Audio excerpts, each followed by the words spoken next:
உலகிலேயே மிகப்பெரிய, அதுவும் ஒரே கல்லிலான 108 அடி விஸ்வரூப மகாவிஷ்ணுவின் சிலை பெங்களூரு ஈச்சிபுரா கோதண்டராமர் கோயில் வளாகத்தில் பிரதிஷ்டை செய்யப்பட்டுள்ளது.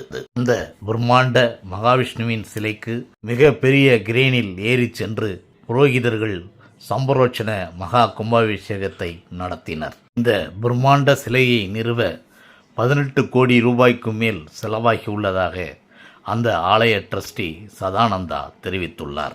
இந்த பிரம்மாண்ட மகாவிஷ்ணுவிற்கு 11 முகங்கள் இருக்கின்றன.